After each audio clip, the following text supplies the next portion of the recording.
देश के कोने कोने से और विश्व के अलग अलग इलाकों से भारत देश के मूल मालिक मूल बीजू को मेरी ओर से दारिया ब्रॉड की धरती से दरियावद विधानसभा की ओर से आप सभी को जोहार जोहार करता हूं।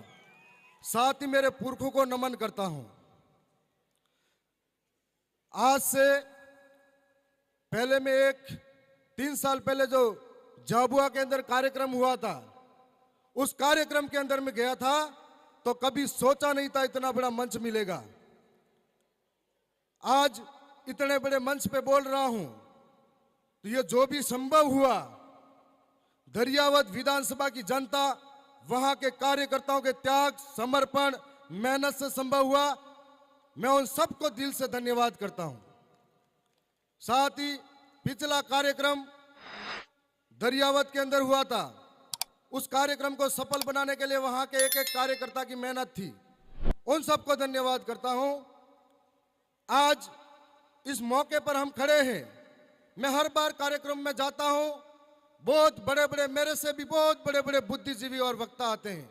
मैं गहराई से उनको सुनता हूं, तब महसूस होता है कि सबके मुंह से निकलता है कि जमीनें लूटी जा रही है, जंगल छीना जा रहा है, अधिकार लूटे जा रहे हैं, रोज कानून बदले जा रहे हैं। समस्या सबसे सुनता हूं, लेकिन समाधान कौन बताएगा? समस्या सबसे सुनता जा रहा हूं। आज देश के कोने कोने पर आदिवासियों की स्थिति क्या है? चाहे वो मणिपुर का आदिवासी हो, चाहे वो झारखंड छत्तीसगढ़ का आदिवासी हो, चाहे मध्य प्रदेश का आदिवासी हो, चाहे राजस्थान का आदिवासी हो, आए दिन आदिवासी को जमीनों के नाम पर विस्थापित किया जाता है। आए दिन आदिवासी को विकास के नाम पर विस्थापित किया जाता है। आए दिन आदिवासी को डैम के नाम पर विस्थापित किया जाता है, तो कभी स्टैच्यू ऑफ यूनिटी के नाम पर विस्थापित किया जाता है। आए दिन आदिवासी के ऊपर जो इस देश का मूल मालिक है, उसके सर पे मुता जाता है, कभी बहन बेटी को नंगा करके घुमाया जाता है।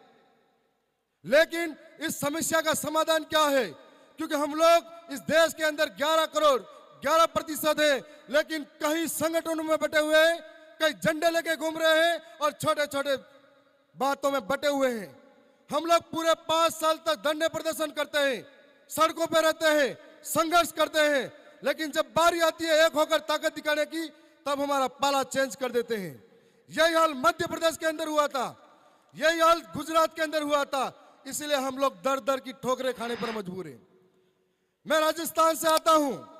राजस्थान के अंदर हम लोग आदिवासी जन प्रतिनिधि सिलेक्शन प्रणाली के तहत चुनाव जीते हैं। अभी हमारे बीच में एक चौधरी साहब बता रहे थे 50-50 करोड़ खर्च होता है।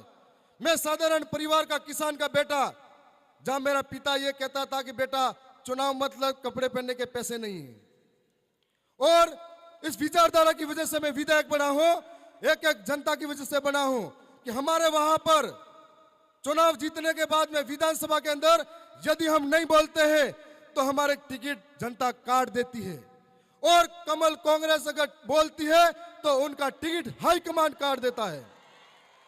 इसीलिए हमको बोलना पड़ता है।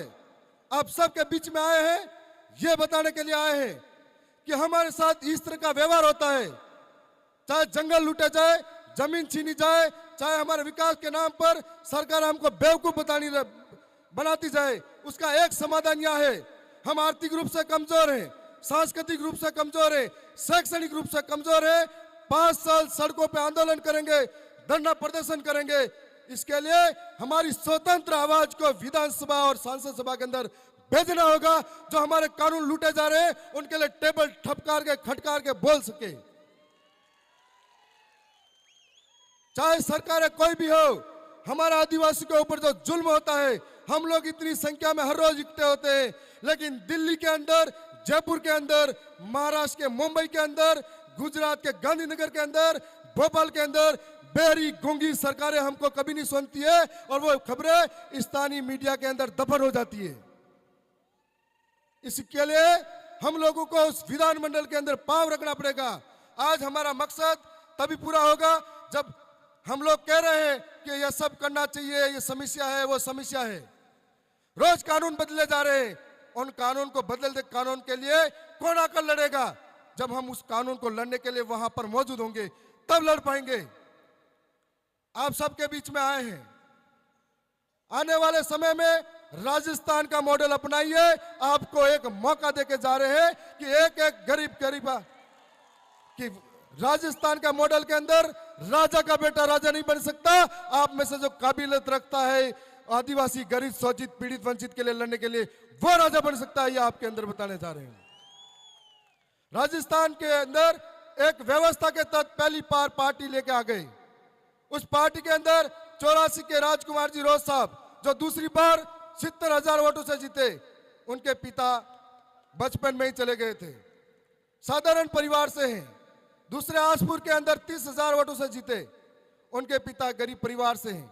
मेरे पिता साधारण परिवार के खेती करने वाले हैं। और हमारे मध्य प्रदेश के अंदर जो चुनाव जीते कमलेश्वर भाई, जब चुनाव जीत कर जब घर आए, उनकी मां मजदूरी करके आ रही थी। ये तुम आप सभी के लिए एक प्रेरणा नहीं तो क्या है? और ये प्रेरणा दरियावत की जनता, आसपुर की जनता और बिल प्रदेश की जनता के साथ है। हम लोगों को आने वाले समय में मिलकर राजस्थान, मध्य प्रदेश, गुजरात, छत्तीसगढ़, झारखंड, मुझे जब जब दर्द होता है, चाहे आदिवासी झारखंड का हो, छत्तीसगढ़ का हो, चाहे आदिवासी मध्य प्रदेश, राजस्थान, गुजरात का हो, यदि कहीं के भी आदिवासी के साथ कोई घटना होती है, हमको ऐसा लगता है कि हमारे किसी शरीर के किसी हिस्से पर चोट पहुंचाई गई है और इस दर्द को अंदर से झेलते हैं हम लोग। इसलिए सबसे पहले खड़े होते हैं।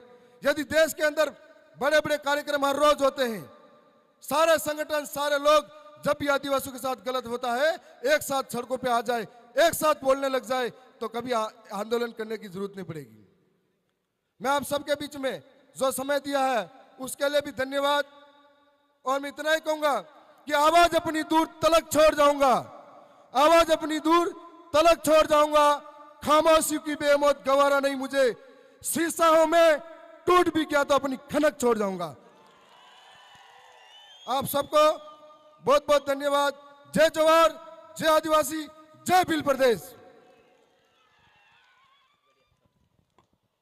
धन्यवाद थावरचंद मीना साहब। इसके बाद जो आपे बोला यूट्यूब चैनल सब्सक्राइब न करी हो तो सब्सक्राइब करी, बेल आइकन जरूर दबाओ।